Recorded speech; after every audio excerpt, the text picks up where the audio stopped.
Online പഠനത്തിനിടെ 6ാം ക്ലാസ്സുകാരിയുടെ class college വിദ്യാർത്ഥികൾക്ക് പുത്തൻ അനുഭവമായി.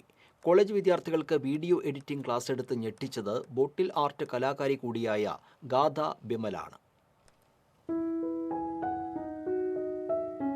വിദ്യ എഞ്ചിനീയറിംഗ് കോളേജിലെ MCA വിഭാഗവും വിമല കോളേജും സംയുക്തമായാണ് വിമല കോളേജിലെ വിദ്യാർത്ഥികൾക്കായി വീഡിയോ എഡിറ്റിംഗിനെ പറ്റിയുള്ള ഓൺലൈൻ ക്ലാസ് സംഘടിപ്പിച്ചത്.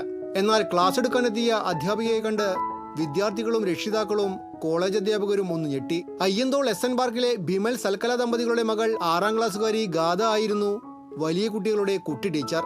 താൻ പഠിക്കുന്ന തൃശൂർ സേക്രഡ് ഹാർട്ട് സ്കൂളിൽ വിദ്യാർത്ഥികൾക്കായി ഗാഥ മുൻപ് വീഡിയോ എഡിറ്റിംഗ് ക്ലാസ് എടുത്തിരുന്നു.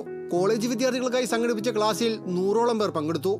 വീഡിയോ എഡിറ്റിംഗ് ക്ലാസ് കഴിഞ്ഞപ്പോൾ നിരവധി അഭിനന്ദനങ്ങളും ഈ കൊച്ചുമിടുക്കിയെ തേടിയെത്തി. കോളേജ് വിദ്യാർത്ഥികൾക്കായി ക്ലാസ് എടുക്കണമെന്ന ആവശ്യവുമായി നിരവധി പേർ ഈ കൊച്ചുമിടുക്കിയെ സമീപിക്കുന്നുണ്ട്. എനിക്ക് ബോട്ടിൽ ആർട്ടൊക്കെ ചെയ്യാൻ ഇഷ്ടമായിരുന്നു. അപ്പോൾ ബോട്ടിൽ ആർട്ടൊക്കെ ചെയ്യാൻ വേണ്ടിയിട്ടാണ് ഞാനൊരു ചാനൽ തുടങ്ങിയത്. അപ്പോൾ അതിന് വേണ്ടിയിട്ട് ഞാൻ അതിലത്തെ വീഡിയോസൊക്കെ ആദ്യം അമ്മയാണ് എഡിറ്റ് ചെയ്യാറ്. പിന്നെ അമ്മയ്ക്ക് നല്ല തിരക്കായപ്പോൾ ഞാൻ തന്നെ എഡിറ്റ് ചെയ്ത് തുടങ്ങി. അപ്പോഴാണ് എൻ്റെ ക്ലാസ്സിൽ ഒരു പ്രോഗ്രാം ഉണ്ടായിരുന്നു സ്കൂളിൽ. അപ്പോൾ എൻ്റെ ക്ലാസ്സിൻ്റെ വീഡിയോ ഞാനാണ് എഡിറ്റ് ചെയ്തത്. ആ ക്ലാസ്സിലുണ്ടായിരുന്ന ഒരു കുട്ടിയുടെ അമ്മ ഡോക്ടർ ലക്ഷ്മി എന്നാണ് പേര്. വിമല കോളേജിലത്തെ ടീച്ചറാണ്.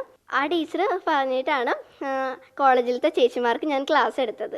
തന്നേക്കാൾ ഏറെ മുതിർന്നവരെ പഠിപ്പിച്ചുകൊണ്ട് മാത്രമല്ല ഗാഥ എന്ന കൊച്ചുമിടുക്കി നമ്മെ അമ്പരിപ്പിക്കുന്നത്.